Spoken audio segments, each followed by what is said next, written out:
నమస్కారం. దేవుడున్నాడా? దేవుడంటే ఎవరు? ఈ ప్రశ్న కన్నా ఇంట్రెస్టింగ్ ప్రశ్న ఐన్‌స్టైన్ అడిగాడు. What really interests me is weather God had any choice in the creation of the world అని. దీని గురించి మాట్లాడుకోవడానికి ముందుగా భగవద్గీతలో అక్షర బ్రహ్మ యోగంతో మొదలు పెడదాం. అర్జునుడు శ్రీకృష్ణుడిని అడుగుతున్నాడు, కిం తద్ బ్రహ్మ? బ్రహ్మ ఎవరు? కిం ఆధ్యాత్మం? కిం కర్మ? కర్మ అంటే ఏంటి? ఆధ్యాత్మికత అంటే ఏంటి? ఆదిభూతం చ కిం? ఏంటి? దైవం కిముచ్యతే? దేవుడు ఎక్కడున్నాడు? దేవుడు ఏంటి? వీటి గురించి చాలా ప్రాథమికమైన ప్రశ్నలు అర్జునుడిని కృష్ణుడిని అడుగుతున్నాడు. కృష్ణుడు చెప్పింది అర్థం చేసుకోవడానికి మనం తప్పకుండా నేటి సైన్స్ని, నేటి ఫిజిక్స్ని అర్థం చేసుకోవాలి. ఇది స్పిరిచువాలిటీ, ఇది సైన్స్ అని రెండింటిని విడదీసి కాకుండా రెండింటిని కలిపి అర్థం చేసుకునే ప్రయత్నంలో ఈ ఈ ఎపిసోడ్. దీనికి శ్రీకృష్ణుడు చెప్తున్నాడు, అక్షరం బ్రహ్మ అంటే నాశనం లేనిది, క్షరం అంటే మార్పు కలిగినది, మార్పు లేనిది బ్రహ్మ. పరం స్వభావో ఆధ్యాత్మముచ్యతే భూతభావోద్భవకరో విసర్గ కర్మ సంహిత. అంటే ఈ కర్మ అంటే ఏంటి, బ్రహ్మ అంటే ఏంటి, వీటి గురించి ఇందులో ఏం చెప్తున్నాడో అర్థం చేసుకోవడానికి మనం కొంచెం సైన్స్ని తెలుసుకోవాలి. ఇంతేకాకుండా ఇంకో ముఖ్యమైన ఇదే అధ్యాయంలో కృష్ణుడు చెప్పేది ఏంటంటే, కవిం పురాణ మనుశాసితారాం మనోరణీయాంస స్మరేద్య సర్వస్య ధాతారం అచింత్య రూపం. అచింత్య అంటే చింతన, అంటే ఆలోచన. చింతన, థాట్, అంటే థాట్ అంటూ లేనిది. అంటే ఇట్ ఈస్ నాట్ ఆలోచన లేకపోవడం, ఆలోచన ఉండగలిగి ఆలోచన లేకపోవడం కాదు, అసలు దానికి బియాండ్ థింకింగ్. అచింత్య. ఆదిత్యవర్ణం తమస పరస్తాత్. వీటిలో అసలు కృష్ణుడు ఏం చెప్తున్నాడు అని అర్థం చేసుకోవడానికి మొదటగా మనం అసలు కాలం అంటే ఏంటో అర్థం చేసుకోవాలి. What is time? మనకి కాలం ఎలా తెలుస్తుంది? మనకి కాలం మన చుట్టూ ఉన్న భౌతిక విశ్వం నుంచి తెలుస్తుంది. మన చుట్టూ ఉన్న భౌతిక విశ్వాన్ని మన ఇంద్రియాలతో మనం అర్థం చేసుకుని, ఆ ఇంద్రియాల నుంచి మన జ్ఞానాన్ని బుద్ధితో వెలికి తీసి ఈ భౌతిక విశ్వాన్ని అర్థం చేసుకుంటున్నాం. అసలు ఈ భౌతిక విశ్వం అంటే ఏంటి? అసలు భౌతిక పదార్థం అంటే ఏంటి? ఒక భౌతిక పదార్థం అంటే ఇక్కడ మీరు చూస్తున్న యాపిల్ పండులాగా అది ఉంది, ఒకలా ఉంది, మరోలా మారగలదు. దానికి పుట్టుక ఉంది, దానికి చావు ఉంది. ఎందుకంటే ఒక భౌతిక పదార్థపు నిర్వచనం మారగలిగేది. ఏదైతే మారగలదో అది ఒక భౌతిక పదార్థం. అయితే ఈ యాపిల్ పండుని చూస్తుంటే మీకు పరిమాణం అనేది ఈ భౌతిక పదార్థాలకి అత్యంత ప్రాథమిక గుణం. అంటే ఎటువంటి భౌతిక పదార్థానికైనా ఎత్తు, పొడవు, వెడల్పు ఉండాలి. ఈ భౌతిక పదార్థాలకి ఈ పరిమాణం అనేది ఉంటుంది కనుక ఇవి నాశనం అవ్వగలవు. ఉదాహరణకి ఈ యాపిల్ పండుని అది పచ్చగానే ఉన్నప్పుడు పచ్చ రంగు నుంచి ఎర్ర రంగుగా మారగలదు. అయినా సరే అది యాపిల్ పండులానే ఉంటుంది. కానీ ఈ యాపిల్ పండుని తినేస్తే అది యాపిల్ పండుగా ఉండడం ఆగిపోయి మనలో ఒక భాగం అయిపోతుంది. అంటే దీనికి ఉన్నటువంటి పరిమాణం ఉంది కాబట్టి ఆ పరిమాణాన్ని తీసేసి దాన్ని శక్తిగా మనం దాన్ని మార్చగలుగుతున్నాం. It can undergo a substantial change. ఏదైనా మారగలిగేది ఏదైనా ఒక భౌతిక పదార్థం. మారగలిగేది భౌతిక పదార్థం అయినప్పుడు అసలు కాలం అంటే ఏంటి? అసలు కాలం అంటే మనకి కాలం తెలిసేదే మార్పు నుంచి. ఇప్పుడు విత్తనాలు నాటామనుకోండి, ఆ విత్తనాలు అనేవి అవి మారుతున్నాయి. ఆ మార్పుని మనం కాలంగా గమనిస్తున్నాం. Time is the duration of change. ఇక్కడ మీరు చూస్తున్నట్టుగా ఒక విత్తనంలోంచి మొక్కలు జనిస్తున్నాయి, అది ఒక మార్పు. ఆ మార్పు ద్వారా మళ్ళీ పెరుగుతున్నాయి. ఈ మార్పు వల్ల కాలం ఉంది కానీ కాలం వల్ల మార్పు లేదు. మార్పు అంటూ లేకపోతే, అక్కడ మారగలిగేది అంటూ లేకపోతే కాలం అంటే ఏంటి? చాలాసార్లు కాలం అంటే ఎంట్రోపీ అని చాలా మంది చెప్తుంటారు. ఇది చాలా తప్పు. ఇది కేవలం ఒక ఊహాగానం మాత్రమే. ఎంట్రోపీ అంటే ఉదాహరణకి కోడిగుడ్డు కింద పడితే అది పగిలిపోతుంది కానీ పగిలిపోయిన కోడిగుడ్డు అతుక్కోదు. ఇదే టైం, అందుకనే ముందుకెళ్తుంది, వెనక్కి వెళ్ళదు. ఎందుకంటే ఎంట్రోపీ పెరుగుతుంది కాబట్టి అని ఇలా చెప్తుంటారు. ఇది కేవలం ఒక ఊహాగానం. దీనికి ఎటువంటి ప్రయోగాత్మక నిర్ధారణ లేదు. ఎంట్రోపీని తగ్గించడం చాలా ఈజీ. మీ ఫ్రిడ్జ్ లో మీరు ఎంట్రోపీని తగ్గిస్తున్నారు రోజు. ఒక లోకల్ గా ఎంట్రోపీని తగ్గిస్తూ ఉంటారు. అయితే అక్కడ టైం రివర్స్ డైరెక్షన్ లో వెళ్తుందా? అసలు టైం అంటే ఏంటి అనేది మనం అర్థం చేసుకోవడానికి మార్పు అనేది గమనించాలి. మార్పు ఉండడం వల్ల కాలం అనేది పుడుతుంది. మార్పే లేనప్పుడు కాలం అనేది లేదు.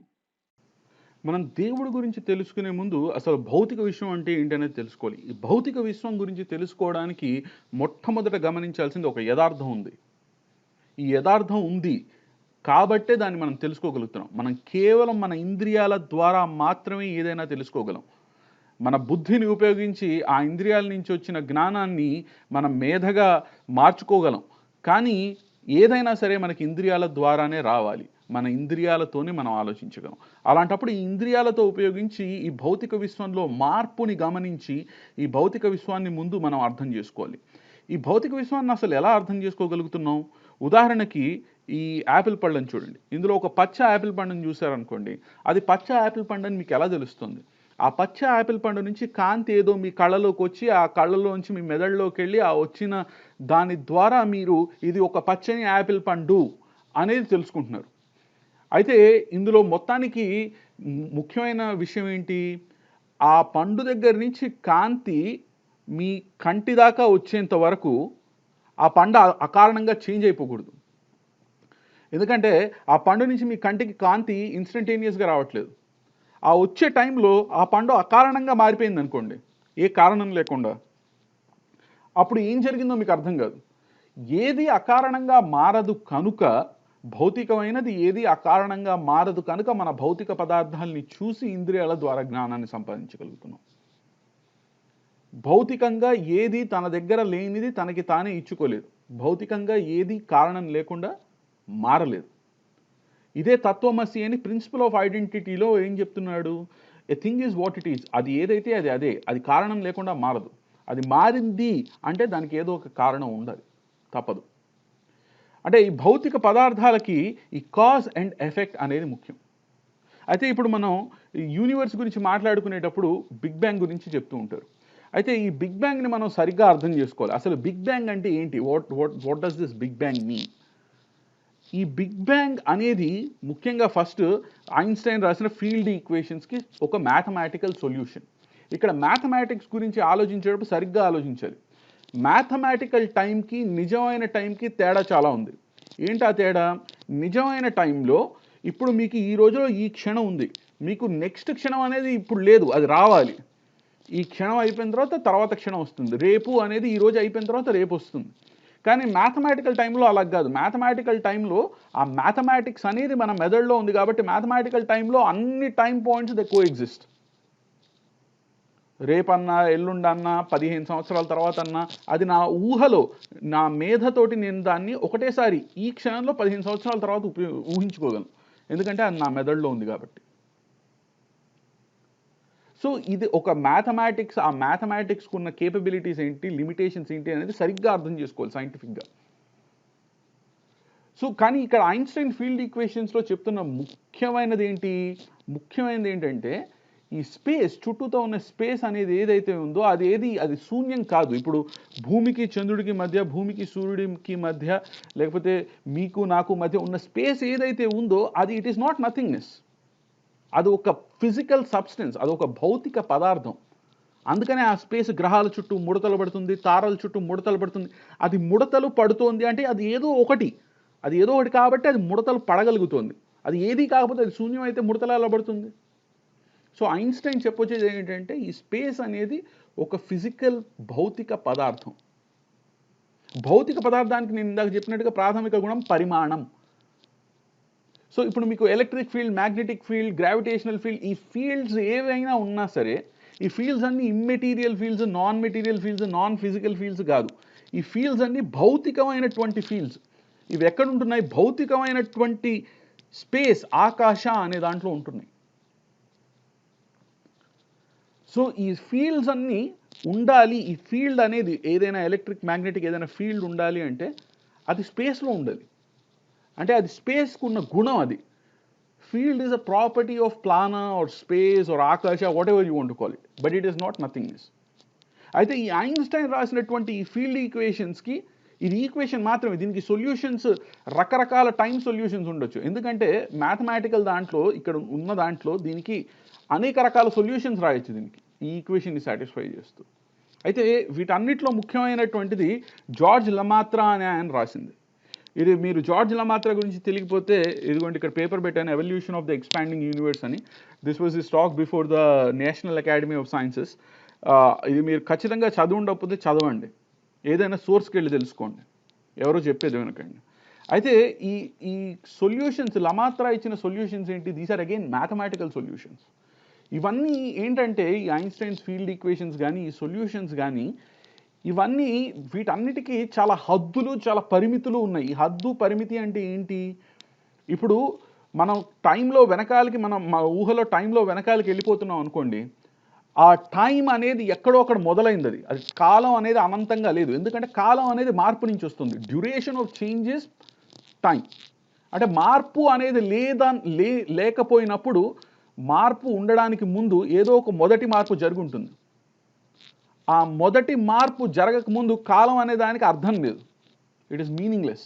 సో ఆ హద్దు దగ్గరికి వెళ్ళినప్పుడు, when we go towards the singularity in big bang, to put it in scientific terms, ఆ సింగులారిటీ దగ్గరికి వెళ్ళినప్పుడు ఈ ఐన్స్టైన్ ఫీల్డ్ ఈక్వేషన్స్కి వ్యాలిడిటీ అనేది అది they fail there. It is a singularity, అంటే ఇన్ఫినిటీకి వెళ్ళిపోతుంది అక్కడ. అనంతం అనేది యథార్థంలో లేదు.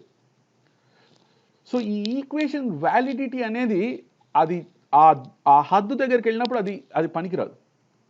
అలాంటప్పుడు దాని ముందు ఏం జరిగింది అని తెలుసుకోవడం అనేది మనకి సాధ్యం కాదు. ఇప్పుడు మనకు ఉన్నటువంటి బిగ్ బ్యాంగ్ ఉన్నటువంటి ప్రయోగాత్మక నిర్ధారణ ఏంటంటే ఈ హబుల్స్ టెలిస్కోప్ అది కాదు.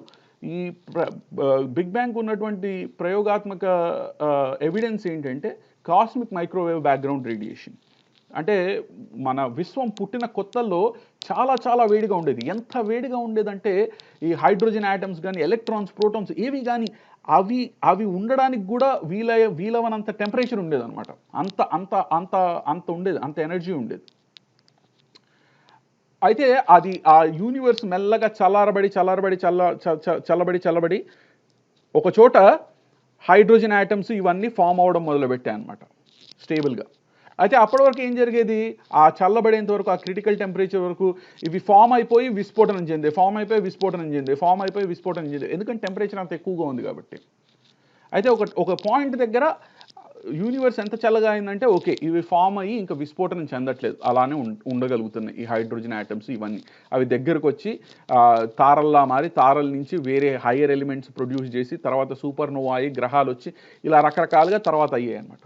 ఆ క్రిటికల్ టెంపరేచర్ దగ్గర ఉన్న ట్రాన్సిషన్ మనకి ఇప్పుడు మైక్రోవేవ్ రేంజ్లో కనిపిస్తుంది ఆకాశం చుట్టూతా. అది it is the best evidence we have that big bang happened. అయితే ఈ బిగ్ బ్యాంగ్ గురించి మనం ఆలోచించేటప్పుడు ముఖ్యంగా ఆలోచించాల్సిందంటే బిగ్ బ్యాంగ్ ముందు ఏముంది, what happened before big bang. దీని మీద మీకు యూట్యూబ్లో చాలా వీడియోలు కనిపిస్తాయి. కానీ ఈ వీడియోలు చూసేటప్పుడు ఒకటి గమనించాల్సింది ఏంటంటే modern philosophy is dead. And modern physicists, although they have doctors of philosophy, they know very little bit about philosophy. And metaphysics and philosophy is very, very essential in thinking about things like this. ఎందుకంటే ఈనాడు ఈ మన physics, science అనేది చాలా mathematically rigorous అయిపోవడం వల్ల ఈ మ్యాథమెటిక్స్లో పడిపోయి మ్యాథమెటిక్స్కి యథార్థానికి ఉన్నటువంటి తేడాని గమనించలేకపోతున్నారు. సో వీళ్ళు ఏం చెప్తారు, దీనికి ముందు ఇంకో ఫీల్డ్ ఉండేది, లేకపోతే ఆ ఫీల్డ్ ఉండేది. ఫీల్డ్ అనేది కూడా భౌతిక పదార్థమే. ఫీల్డ్ అనేది ఒక గుణం. దేని గుణం? భౌతిక స్పేస్ అనే దాని గుణం ఫీల్డ్. సో అసలు స్పేసే లేనప్పుడు, ఈ స్పేసే మెటీరియల్ థింగ్ అయినప్పుడు, ఈ స్పేసే ఫిజికల్ థింగ్ అయినప్పుడు, అసలు స్పేసే లేకపోతే ఎటువంటి ఫీల్డ్ అయినా ఎలా ఉంటుంది? ఉండలేదు, ఎందుకంటే ఫీల్డ్ దాని గుణం. అంటే యాపిలే లేకపోతే ఎరుపు రంగు అంటే ఏంటి, ఎర్ర యాపిల్ అంటే ఏంటి? సో ఈ బిగ్ బ్యాంగ్ ముందు ఏముంది అని ఆలోచించడానికి మనం మార్పు గురించి ఆలోచించాలి మళ్ళీ. అంటే అసలు మార్పే లేకపోతే ఏముంటుంది? మార్పే లేకపోతే కాలం అనేది ఉండదు. It is beyond time. It is not, time comes from change. కాలం అనేది మార్పు నుంచి వస్తుంది. అంటే అసలు మార్పే లేకపోతే కాలం అంటే ఏంటి? దాని ముందు, బిగ్ బ్యాంగ్ ముందు కాలం అంటే ఏంటి? దానికి అర్థం లేదు. అలాంటప్పుడు అసలు ఈ ముఖ్యంగా గమనించాల్సింది ఏంటంటే అసలు ఈ విశ్వం పుట్టడానికి కాజ్ అనేది ఎందుకు కావాలంటే మనకున్నది భౌతిక విశ్వం కాబట్టి. భౌతిక విశ్వం నిర్వచనం ఏంటి? భౌతిక పదార్థం నిర్వచనం మారగలిగేది. అది మారగలిగేది కాబట్టి ఎక్కడొకటి పుట్టింది ఖచ్చితంగా. అది కారణం లేకుండా దానికి ఎగ్జిస్టెన్స్ ఉండదు. ఎందుకంటే that principle of causality is the reason why we know things. So అది ఎక్కడో అక్కడ పుట్టి ఉండాలి ఖచ్చితంగా, దానికి ముందు ఏదో ఒక కాజ్ ఉండాలి. అయితే ఇప్పుడు ఈ కాజ్ గురించి ఆలోచిద్దాం. ఈ కాజ్ ఏదైతే ఉందో అది బిగ్ బ్యాంగ్ ముందు ఉండాలి, అది శూన్యం కాలేదు. ఎందుకు కాలేదు? శూన్యం అంటే ఏంటి? శూన్యం అనేది nothingness. Nothingness is a being of reason. Being of reason అంటే ఏంటి? కాంతిని చూసి కాంతి లేకపోవడం, అస్సలు కాంతి లేకపోవడం అనే చీకటిని, అనే నిసిని మనం ఊహించుకుంటాం మన మెదడులో. నిజంగా సంపూర్ణమైన నిసి అనేది ఏది ఉండదు. ఎంతో కొంత కాంతి ఉంటుంది, ఎంతో కొంత కాంతి లేకుండా ప్యూర్ చీకటి అనేది ఇంపాసిబుల్. అదేవిధంగా ప్యూర్ నిశ్శబ్దం అనేది ఇంపాసిబుల్. మనం శబ్దం వినగలుగుతున్నాం కాబట్టి శబ్దాన్ని విని మన మెదడులో నిశ్శబ్దాన్ని ఊహించుకోగలుగుతున్నాం. మనం పరిమితి ఉన్నటువంటి వస్తువుల్ని చూసి అనంతాన్ని ఊహించుకోగలుగుతున్నాం. ఒక నదిని, సముద్రాన్ని చూసి అనంత సాగరాన్ని ఊహించుకోగలుగుతున్నాం. ఇవన్నీ మన ఊహలో ఉన్నాయి, ఇవి నిజంగా లేవు. యథార్థంలో అనంతం, శూన్యం, చీకటి ఇలాంటివి లేవు. ఇవన్నీ బీయింగ్స్ ఆఫ్ రీజన్. సో అలాంటప్పుడు సంథింగ్ అనేది నథింగ్ నుంచి ఎలా వస్తుంది? How can something? సంథింగ్ అంటే సత్, ఉన్నది. నథింగ్నెస్ అంటే అసత్, లేనిది. అసత్యం నుంచి సత్యం ఎలా పుడుతుంది? ఏది లేని దాని చోటు నుంచి ఏదో ఒకటి ఎలా పుడుతుంది? సో మనకి ఏం తెలుస్తుంది? ఏదో ఒకటి ఖచ్చితంగా ఉండాలి. Some cause must be there. Without a cause it cannot exist by itself. Why it cannot exist by itself? Because it's a material thing. It is మనం ఆర్గ్యుమెంట్ లేకుండా యూనివర్స్ అనేది ఒక మెటీరియల్ థింగ్ అనేది దానికి argument లేదు. అది ఒక material thing అయినప్పుడు it cannot exist always because it cannot cause it self. A material thing is something that can be changed, so it cannot cause itself. Because it cannot cause itself and it needs a cause outside itself, ఆ universe వచ్చే ముందు ఏదో ఒక కారణం ఉంది, ఇది ఖచ్చితం. అయితే ఇప్పుడు ఈ కారణం గురించి ఆలోచిద్దాం మనం. ఈ కారణం గురించి ఆలోచించేటప్పుడు చాలామంది ఏం చెప్తారంటే ఈ కాజ్ ఎఫెక్ట్ని ఒక చైన్ లాగా ఊహించుకుని ఆ cause is leading to an effect. ఇప్పుడు కాజ్ ఉంది, ఈ కారణం ఉంది, ఈ కారణం నుంచి ఏదో ఒక ఎఫెక్ట్ వస్తుంది, మళ్ళీ ఈ ఎఫెక్టే ఈ కారణాన్ని కాజ్ చేస్తుంది, ఇదంతా ఒక సైకిల్లా జరుగుతోంది అని చెప్తారు. ఇది తప్పు. ఎందుకంటే ఈ కాజ్ ఎఫెక్ట్ ఒక సైకిల్ అనుకుందాం అనుకోండి, ఈ సైకిల్కి ఏదో ఒక కాజ్ ఉండాలి కదా, and that cause must be out side the cycle. So cause effect అనే సైకిల్ దాన్ని ఉపయోగించి, సర్క్యులర్గా ఉపయోగించి మనం చెప్పలేము. ఎందుకంటే ఆ కాజ్ ఎఫెక్ట్ సైకిల్కే కాజ్ ఉండాలి. సో ఖచ్చితంగా మెటీరియల్ అనేది ఏదైనా పుట్టడానికి కాజ్ ఉండాలి. అలాంటప్పుడు ఈ కాజ్ ఎలాంటి కాజ్ అయి ఉంటుంది? ఈ కాజ్ మళ్ళీ మెటీరియల్ అవ్వకూడదు. ఎందుకంటే ఇప్పుడు మనం మాట్లాడేదే మెటీరియల్ ఆర్ భౌతిక విశ్వం గురించి మాట్లాడుతున్నాం. దీనికి కారణం ఏంటి అని. ఈ భౌతిక పదార్థం అంటే మారగలిగేది, దీనికి ఏదో కారణం ఉందనుకోండి, ఆ కారణం కూడా మెటీరియలే, భౌతికమే అనుకుందాం. అప్పుడు ఇది కూడా ఫైనల్ కారణం కాలేదు, ఎందుకంటే ఇది కూడా మెటీరియల్ కాబట్టి దీనికి కూడా ఏదో ఒక కారణం ఉండాలి. మళ్ళీ దానికి కారణం కూడా మెటీరియలే అనుకుందాం. అలా అలా అలా అలా ఆకాశం వరకు మనం ఇన్ఫైనైట్ చైన్ వేసుకుంటూ వెళ్ళిపోయినా సరే, ultimately if a material thing is the cause for something, there must be cause for that material thing. ఎందుకంటే భౌతికం అనేది పుట్టడానికి దానికి ఖచ్చితంగా ఏదో ఒక కారణం ఉండాలి. సో అలాంటప్పుడు ఫైనల్ కాజ్, ఆ లాస్ట్ కాజ్ ఏమవ్వాలి? It must not be material, it cannot be material, it must be something that is non material. ఎందుకంటే అది మెటీరియల్ అయితే దానికి మళ్ళీ కాజ్ కావాలి. ఇప్పుడు ఈ మెటీరియల్ విశ్వానికి మెటీరియల్ కాజ్ ఉంటే మళ్ళీ ఈ మెటీరియల్ కాజ్ ఇంకో కాజ్ ఉండాలి, తప్పదు. సో మనకి ఫైనల్ కాజ్ దగ్గరికి వెళ్ళేసరికి ఆ final cause it must not be material and it must not B changeable either. ఎందుకంటే అది మారగలిగితే, అది ఉన్నటువంటి ఫస్ట్ కాజ్ అనేది మనం ఏదైతే చెప్తున్నామో దానికి మారగలిగేది, మారాలి అనేది ఉంటే, దానికి మార్పు అనేది ఉంటే అది మెటీరియల్ థింగ్. ఎందుకంటే అదే భౌతిక పదార్థం అనే దానికి నిర్వచనం. సో దానికి మార్పు అనేది లేదు, దానికి కాలం అనేది లేదు. It is beyond time, it is beyond change. It is not that it can have change and it doesn't have change. అది మారగలదు కానీ మారట్లేదు అని కాదు. దానికి మార్పు అనే గుణమే లేదు ఆ ఉన్నటువంటి కాజ్కి. దానికి కాలం అనే పదమే పనికిరాదు దానికి, ఎందుకంటే అక్కడ మార్పే లేదు కాబట్టి. సో మనం ఇప్పుడు మనుషులుగా ఉన్నాం. మనం మనుషులుగా మారగలం అంటే నేను ఎదగలను, పొడుగు అవ్వగలను పుట్టిన తర్వాత, లేకపోతే లావ్ అవ్వగలను, లేకపోతే ఆలోచించగలను, తెలుసుకోగలను, లేకపోతే ఎవరికో హెల్ప్ చేసి నేను మంచోడిగా మారగలను. అంటే నాకు I have a shadow of non being, అంటే నేను ఏదో విధంగా వేరేలా అవ్వగలిగేదానికి అవకాశం ఉంది. నేను వేరేగా మారగలగడానికి నాకు అవకాశం ఉంది. ఆ అవకాశం ఉంది కాబట్టి నేను మారగలుగుతున్నాను. కానీ ఆ మార్పు అనవసరమైన చోట, అనవసరం అంటే ఇట్ డజంట్ ఎగ్జిస్ట్. ఆ మార్పు, there is no shadow of non being. ఆ షాడో ఆఫ్ నాన్ బీయింగ్ కూడా లేనటువంటి నాన్ మెటీరియల్ కాజ్ అది గాడ్. సో గాడ్కి టైం అంటే, God is not a human being. గాడ్కి టైం అంటే, గాడ్ ఇస్ అంటే ఇదే కృష్ణుడు ఆదిత్యవర్ణం తమసపరస్తాద్ అంటే మనం చూడగలుగుతున్నాం కళ్ళతోటి. ఎందుకు చూడగలుగుతున్నాం కళ్ళతోటి? సూర్యుడి కాంతి ఉంది కనుక ఆ సూర్యుడి కాంతిలో మనం భౌతిక విశ్వాన్ని చూడగలుగుతున్నాం. సూర్యుడి వల్ల చూడగలుగుతున్నాం కదా అని సూర్యుడి వైపే చూసాం అనుకోండి, కళ్ళు పోతాయి. ఎందుకు? ఆదిత్యవర్ణం తమసపరస్తాద్ అంటే మనం ఆ సూర్యుడిని డైరెక్ట్గా చూసినప్పుడు we would be blinded by it because it is too intense. So ఈ నాన్ మెటీరియల్ కాజ్ అనే దాన్ని వీ కెన్ నో.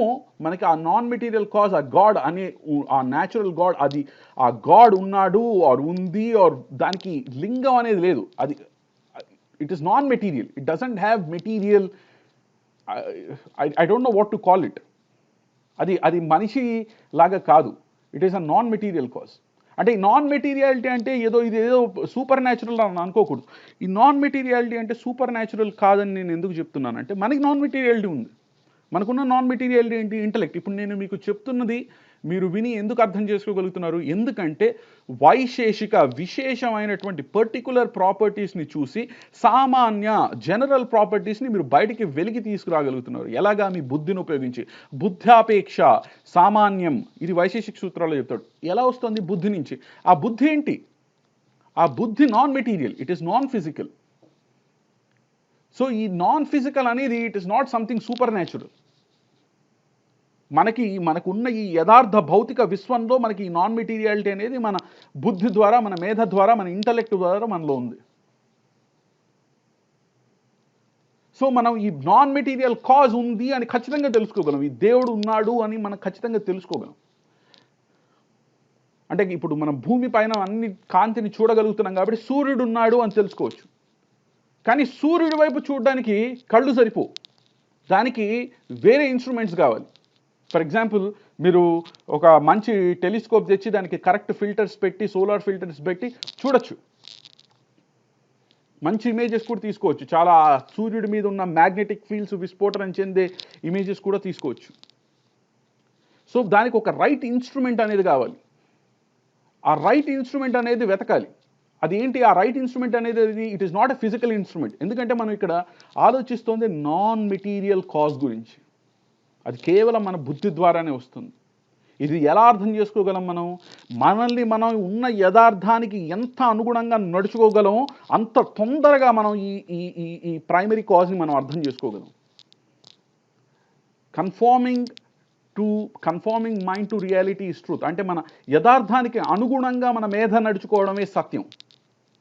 సత్యం అంటే ఉన్నదానికి అనుగుణంగా నడుచుకోవడం సత్యం, అంతే. సో ఈ ఉన్నదానికి, ఈ యథార్థాన్ని ఆబ్జెక్టివ్ ఐస్తో చూడాలి.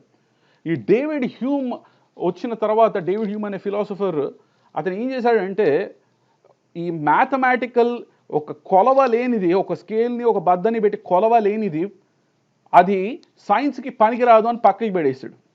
అక్కడి నుంచి ఈ డెకార్ట్ నుంచి, డేవిడ్ హ్యూమ్ నుంచి ఇలా మనం కొలవలేనిది సైన్స్కి పనికిరాదు అని పక్కకి పడేస్తున్నాం. ఇప్పుడు మీరు ఒక ఫిజిక్స్ ల్యాబ్లోకి వెళ్ళాడు అనుకోండి, వాడెవడో క్వాంటమ్ మెకానిక్స్లో ఎక్స్పెరిమెంట్ చేస్తున్నాడు. అరే దీంట్లో కాగ్నిటివ్ ఎఫెక్ట్స్ ఏంట్రా అంటే, మాకు అన్నీ అనవసరం, మేము విల్ నాట్ డిస్కస్ దట్ అని చెప్తారు. ఎందుకంటే I can't measure it, so it is useless, it doesn't exist. అంతేగాని దీన్ని ఎలా మెజర్ చేయాలి, ఇది మెజర్ చేయాలా వద్దా అని ఆలోచించట్లేదు. ఇది మనం మెజర్ చేయలేం కాబట్టి దీన్ని వదిలేద్దాం, పక్కకు వదిలేద్దాం, let's ignore that. Will assume that a horse is a sphere. ఈ విధంగా జరుగుతుంది సైన్స్. సో దీనికి ఇన్స్ట్రుమెంట్, సూర్యుడిని చూడడానికి సరైన సోలార్ ఫిల్టర్స్ ఎలా తెచ్చుకుంటున్నారో అదేవిధంగా అది మన బుద్ధిని ఉపయోగించి, మన మేధను ఉపయోగించి ఈ నాన్ మెటీరియల్ కాజ్ గురించి తెలుసుకోవాలి. ఈ నాన్ మెటీరియల్ కాజ్, ఆ ప్రైమరీ కాజ్ అనే దానికి ఎటువంటి కాలం అనేది లేదు, స్పేస్ అనేది లేదు. స్పేస్ అంటే ఏంటి? స్పేస్ అంటే పరిమాణం కలిగినది. పరిమాణం అనేది భౌతిక పదార్థానికి అతి ప్రాథమికమైన గుణం. అదే అభౌతికమైనటువంటిది అంటే దానికి పరిమాణం లేదు.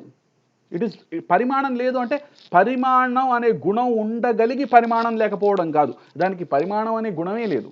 దానికి మార్పు అనే గుణం ఉండి మారలేకపోవడం కాదు, దానికి మార్పు అనే గుణమే లేదు.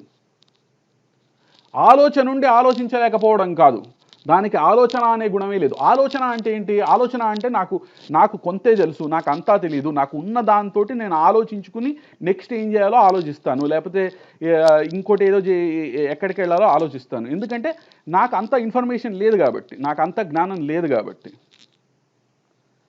ఎందుకంటే నేను ఒక మెటీరియల్ బీయింగ్ని కాబట్టి నాకు వన్ పార్ట్ ఆఫ్టర్ అనదర్, ఎందుకంటే ప్రతిదానికి ఎక్స్టెన్షన్ ఉంది కాబట్టి వన్ పార్ట్ ఆఫ్టర్ అనదర్ ఉంది కాబట్టి ప్రతిదానికి నాకు ఒక థాట్ ప్రాసెస్ అవసరం. బట్ ఈ మార్పే లేనటువంటిది, ఈ ఆలోచన అంటే కూడా ఒక మార్పే. ఈ మార్పే లేనటువంటి దాని దగ్గర ఆలోచన అంటే ఏంటి? దానికి ఆలోచన ఉండి ఆలోచన లేకపోవడం కాదు, దానికి ఆలోచన అనే గుణమే లేదు, దానికి మార్పు అనే గుణమే లేదు, దానికి పరిమాణం అనే గుణమే లేదు. ఇది అభౌతికమైనది, దీన్ని తీసి పారేసి పక్కకు పడేయకూడదు. ఇది ఇది ఇది కంప్లీట్లీ ఇది సైంటిఫిక్ అనేది గుర్తించాలి. ఇది గుర్తించకుండా ఎయిదర్ భాషా పాండిత్యంలో ప్రవచనాలు వినడం, లేకపోతే మ్యాథమెటికల్ ఈక్వేషన్స్లో సైన్స్ సాల్వ్ చేసుకోవడం, ఇది కాదు. రెండింటిని కలిపి ఒకే త్రాటి మీద నడిపి ఈ సత్యం అంటే ఏంటి అనేది తెలుసుకోవాలి. ఆ బాటలో నడవడం అనేది చాలా ముఖ్యమైనటువంటిది. ఈ బాటలో నడవడంలో మా హిందువులే చెప్పారు, మా వేదాల్లోనే ఉన్నాయి కాదు, ఉన్నదంతా చూడాలి. ఏం చూడాలి?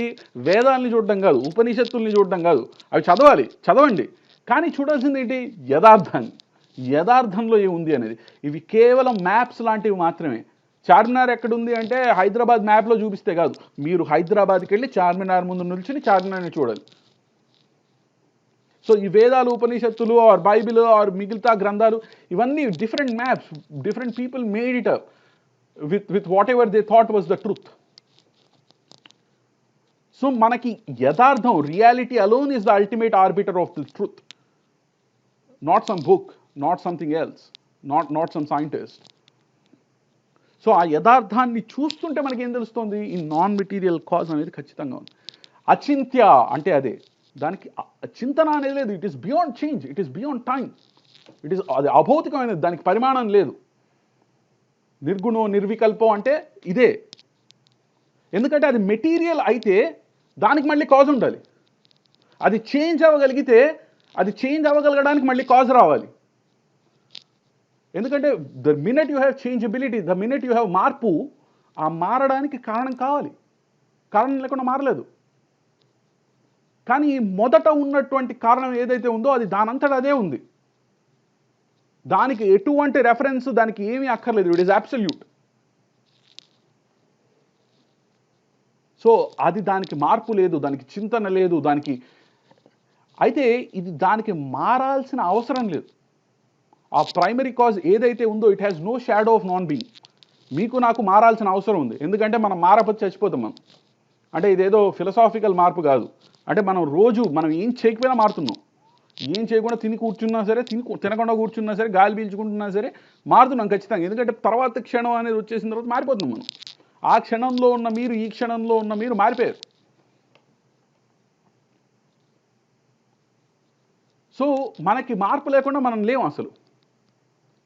కానీ ఈ మొదట ఉన్న ఈ ప్రైమరీ కాజ్కి అసలు మార్పు అనేదే లేదు.